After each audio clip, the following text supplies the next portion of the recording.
In September 2017, Toys R Us filed for bankruptcy. At the time, it was still selling 1 out of every 5 toys purchased in the United States. It had fiend 600 stores, 33,000 Liquidation employees. It was operationally profitable. So why is it gone? The answer has nothing to do with Jeffrey the Giraffe, nothing to do with kids preferring screens to action figures, nothing to do with changing tastes or a shrinking toy market.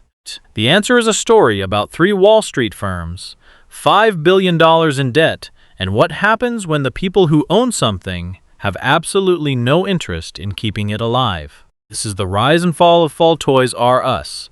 The story begins in 1948 in Washington, D.C. Not with toys, but with baby furniture. Charles Lazarus was 25 years old, recently returned from World War II, and looking for a business opportunity. He noticed that returning veterans were starting families at an extraordinary rate. The post-war baby boom was beginning, and those babies needed cribs, strollers, and high chairs. He opened a baby furniture store called Children's Bargain Town, and it worked.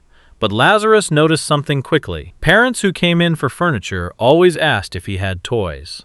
He started stocking toys, then more toys, then mostly toys.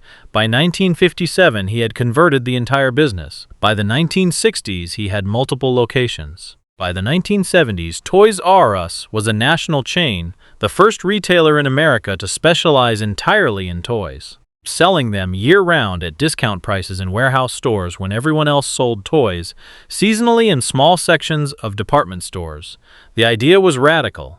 The execution was flawless, and it worked beyond anything Lazarus had imagined. By the 1980s, Toys R Us wasn't just a store. It was an experience. It was a destination. For millions of American children, the trip to Toys R was an event on the same level as a birthday or a holiday. The stores were enormous, often 40,000 square feet of nothing but toys, floor to ceiling, wall to wall, bikes hanging from the rafters, action figures lined up by the hundreds, every video game system available in one place, and presiding over all of it, Jeffrey the Giraffe, the mascot who made it feel like the whole thing had been built just for you. At its peak, the Times Square flagship store in Manhattan was 110,000 square feet across 4 floors. It had a 3-story indoor Ferris wheel, a life-sized Barbie dream house you could walk through, a full-scale animatronic Tyrannosaurus Rex. People came to it the way they came to theme parks. By the mid-1980s, Toys R Us had over $1 billion in annual sales and was the undisputed king of American toy retail. Charles Lazarus had taken a baby furniture store and built the greatest toy empire in the world. But by the late 1990s, the ground was starting to shift. Walmart had been quietly building its toy sections for years. Massive selections, aggressive pricing, the convenience of buying toys alongside groceries and clothes in one trip. In 1998, Walmart overtook Toys R Us as the #1 toy seller in America. It wasn't close. Walmart's buying power was simply too large to compete with on price. Target followed, Kmart, and then, in the early 2000s, a company called Amazon, which had started as an online bookstore, began selling toys online, deeply discounted, delivered to your door. No parking lot, no crowded aisles, no checkout lines. Toys R Us needed to respond. It needed to invest in its web stores. It needed capital and flexibility and time to adapt. Instead, in 2004, the board of directors put the company up for sale. In 2005, 3 firms purchased $1 billion: Bain Capital, KKR, and Vornado Realty Trust. Here is how a leveraged buyout works. The firms put up only about $1.3 billion of their own money, roughly 20% of the seat. They borrowed the remaining $5.3 billion, and then, crucially, they transferred that debt onto Toys R Us itself. On the day the deal closed, Toys R Us went from being a struggling but operational retailer to being a company carrying more than $5 billion in debt it had never taken on itself and had no say in acquiring. Interest payments on that debt ran between $400 and $500 million every single year. To put that in perspective, the entire operating budget for store renovations, website development, and competitive pricing had to compete with a $400 million annual bill that existed before a single toy was bought or sold. There was no flexibility. There was no cushion. There was no room to make mistakes or absorb setbacks. The trap had been set. Here is what happened next, and this is the part of the story that gets buried under the simpler Amazon narrative. Bain Capital, KKR, and Vornado charged Toys R Us management fees every year, advisory fees, transaction fees. Every time the company restructured its debt, which it had to do repeatedly just to survive, the private equity firms collected another payment. In total, the firms collected an estimated $250 million in fees from a company they had loaded with debt. The cash reserves that Toys R Us had when the deal closed, over $2 billion, were systematically drained. By 2017, they were down to $301 million.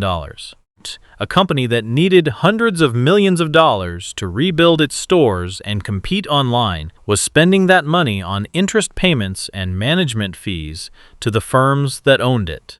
Store maintenance was deferred.